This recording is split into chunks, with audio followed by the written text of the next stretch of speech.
ये हमारे देश के जो 85% लोग हैं वो श्रमिक है, मतलब श्रम करने करके जीने वाले हैं। और जो श्रम नहीं करते हैं, जिसको मराठी में हमारे यहाँ ऐत खाऊ कहते हैं, दूसरों के कष्ट के ऊपर जीते हैं, उसको ब्राह्मण बोलते हैं। और ये श्रमण संघ का नेशनल प्रोग्राम है और उसमें मैं महाराष्ट्र से, मुंबई से सम्मिलित था। हम स्त्रियों को अधिकार देने वाले, स्त्रियों का सम्मान करने वाले मातृसत्ताक लोग हैं। और इसमें सबसे बड़ी बात मुझे यही लगी कि यहाँ भिक्खुनी संघ का स्त्रियों का सम्मान किया गया। और दूसरी बात कि हमारे जो संत है, अभी पुराने संत तो बहुत है, लेकिन अभी नई पीढ़ी के संत है, उनको संत घोषित करने का अधिकार केवल ब्राह्मण संघ को नहीं है, श्रमण संघ को भी है।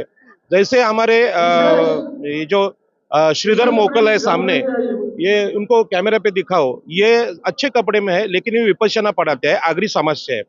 तो हमारे ऐसे लोगों को अभी 65 ईयर्स ओल्ड है वो, तो उनको घोषित करने का, संत घोषित करने का अधिकार हमको मिला है। ऐसे ही हमारे यहाँ बहुत बड़े एक लीडर है, लोकनेते दिबा पाटिल, उन्होंने हमारे लोगों के लिए काम किया। नारायण नागू पाटिल है, दत्ता पाटिल है, उन्होंने समाज के लिए काम किया। हमारे रायगढ़ में, महाराष्ट्र में सबको महाराष्ट्र भूषण, भारत रत्न भी मिल गया, लेकिन हमारे ओबीसी लोगों को ऐसा नहीं, पुरस्कार नहीं मिला था। आज ये विचार मंच ने सिद्ध किया कि हमारे लोगों को हम संत घोषित करने का अधिकार दे सकते हैं और हमने दिया है।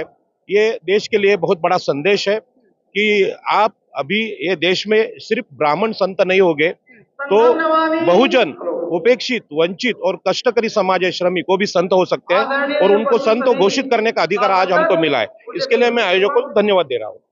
आपने बोला कि ओबीसी समाज भी अब खुद से चीजें करेगा, ब्राह्मणों पर डिपेंड नहीं रहना पड़ेगा, लेकिन सर जब आज के भारत की स्थिति हम देखते हैं, अलग अलग तरीके की जब न्यूज आती है, तो महिलाएं जो भी बाबा होते हैं, उनके जो भी आयोजन होते हैं, उनमें महिलाओं की संख्या और स्पेशली ओबीसी महिलाओं की संख्या ज्यादा देखने को मिलती है।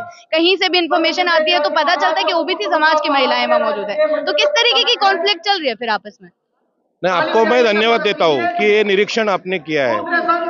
अभी लोगों को दूसरा आधार नहीं, हमारे संत को लोग मान्यता नहीं देते हैं, उनको आधार नहीं मिलता है, प्रतिष्ठा नहीं मिलती है। जब हमारे संत सम्मान से कार्यक्रम करेंगे तो हमारी महिलाएं हमारे संत को कार्यक्रम में रहेगी। जैसे अभी हम कार्ला लेनियो में जाते हैं 2000 साल से, वहाँ की महामाया है, प्रजापिता है, उनको नमन करते हैं। वो हमारा संस्थान है, हमारा ठिकाना है। वो आत्मविश्वास एक कार्यक्रम से आज मिला। जैसे शंकराचार्यों के शक्तिपीठ थे, लेकिन हमारा कोई ऐसा शक्तिपीठ मान्यता प्राप्त नहीं था। आज के प्रोग्राम में वो अधिकार हमको मिला है। इसके लिए आज का दिन ऐतिहासिक दिन है, ऐसा मैं मानता हूँ। सर आपने कार्ला लेनी का जिक्र किया, आपने अपने भाषण में भी जिक्र किया कार्ला लेनी और एकवीरा माता का। वहां पर जो कार्ला लेनी की जो चीजें हैं, एक तरफ गुफाएं हैं तो दूसरी तरफ एकवीरा माता का मंदिर बताया जाता है। लोग वहां पर आते हैं, अलग अलग मान्यताओं से आते हैं, अलग अलग चढ़ावा चढ़ाते हैं और उसको माता के रूप में देखते हैं। लेकिन आपने अपने भाषण में बोला कि वो महामाया है, बुद्ध की माता वो है। हाँ, वो महामाया जो है, जो वही एकवीरा है, एक वीर की माँ है। जो भगवान बुद्ध को वीर माना गया है, वो प्यार से जग जीतने वाला वीर है, शस्त्रों से नहीं, शांति से जीतने वाला है। इसके लिए उनको हमारी मान्यता 2000 साल से है, लेकिन समाज में उसको मान्यता नहीं मिल पा रही थी। और अभी इस कार्यक्रम से हम घोषित करते हैं कि हमारे माताएं कौन है, हमारे संत कौन है, वो हम घोषित करेंगे। लेकिन वहां पे तो लोग अलग तरीके से उनको देख रहे हैं, बुद्ध की माता के रूप में उनको नहीं देखा जा रहा। वो जो है 2000 साल में बहुत गलत काम हो गया है, लेकिन आज का जो प्रोग्राम हो गया उसमें अच्छा क्या और बुरा क्या, ये बताने का अधिकार हमको मिला है, हम बताएंगे लोगों को। तो क्या इस तरीके की चीजें, जागरूकता अभियान चलाए जाएंगे जिससे लोगों को जरूर जरूर, ये जागरूकता का अभियान है। इसके लिए मुंबई से दिल्ली तक मैं आया, इसके लिए आया, नहीं तो आने का कोई जरूरत नहीं था। तो क्या उद्देश्य यहाँ से आज आप लेकर जा रहे हैं, क्या उद्देश्य इस समन संघ का हम माने? सबसे सिंपल बात है कि हमारे जो जातियां है, जो कष्टकरी है, जिसको वंचित बोलते हैं, जिसको शूद्र बोलते हैं, उनको, उनमें भी संत हो सकते हैं। उनकी जो माता है वो भी प्रतिष्ठित हो सकती है, देश को अच्छा विचार देने वाली, मार्गदर्शन करने वाली होती है।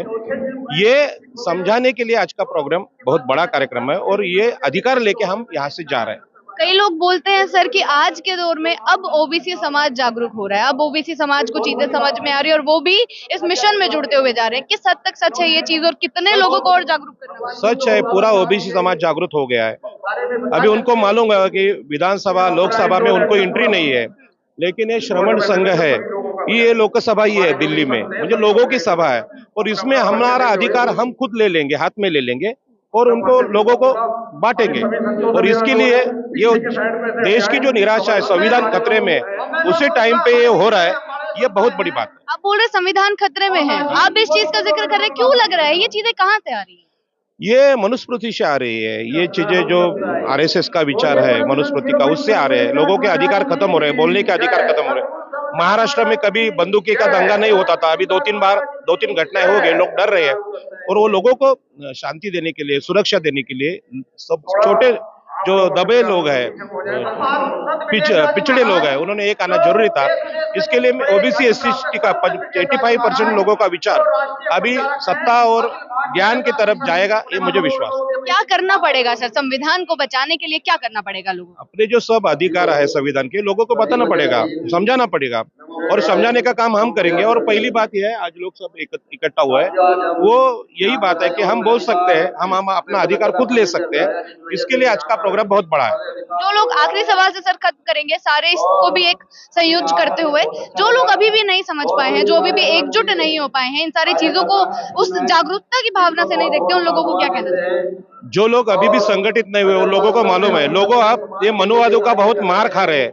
ईवीएम का प्रॉब्लम है, ईवीएम के कारण जो लोगों के मन में है वो मतदान पेटी में नहीं आ रहा है, तो लोग बहुत आप इस ईवीएम की लड़ाई से जुड़े हैं, आप भी उससे सहमति रखते हैं? लोग बहुत गड़बड़ी है। गड़बड़ी है। मैं खुद लोकसभा लड़ा हूँ, मुझे मालूम है ईवीएम में गड़बड़ी है। तो आप एक नेता होकर बोल रहे हैं सीधा सीधा कि गड़बड़ी है ही। हाँ, गड़बड़ी 100% है। हम जो चुनाव आयोग इतने जो तथ्य दे रहा है, बोल रहे हैं, मैं बोल रहा हूँ, उसका सीधा आवाज आपकी तरफ जा रहा है। उसमें मशीन की बदलाव की जरूरत नहीं होती है, वैसे ईवीएम की जरूरत क्या है? हम जो बोलते हैं वो सामने जाना चाहिए। इसके लिए ईवीएम की गड़बड़ी है, सब दंगा प्रसाद हो रहा है। इसके लिए ओबीसी नहीं चाहते हुए भी अभी इकट्ठा होंगे, इकट्ठा नहीं होंगे तो खत्म हो जाएगा। तो चुनाव आयोग तथ्य दे रहा है, घर घर जा रहा है, लोगों को समझा रहा है कि ईवीएम में कोई गड़बड़ी नहीं है, ईवीएम सही है। वो चुनाव आयोग ने बताने से नहीं होगा। लोगों का संताप, लोगों का आक्रोश है सरकार के खिलाफ, तब भी वही जीतते आते हैं।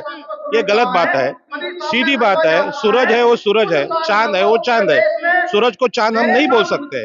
ईवीएम ऐसा कर रहा है, मोदी कभी भी अभी जीत के नहीं आ सकते, ऐसा वातावरण है। फिर भी वो 400 सीट लाएंगे, ऐसा क्यों कहते हैं? क्योंकि उनका विश्वास लोगों के पे नहीं, मशीन पे है। इसके जनता पे भरोसा नहीं है उनको। नहीं। मोदी जी ने जो नारा दे दिया है अब की बार 400 पार, वो मशीन के ऊपर है, मशीन के ऊपर है, सच्ची बात नहीं है।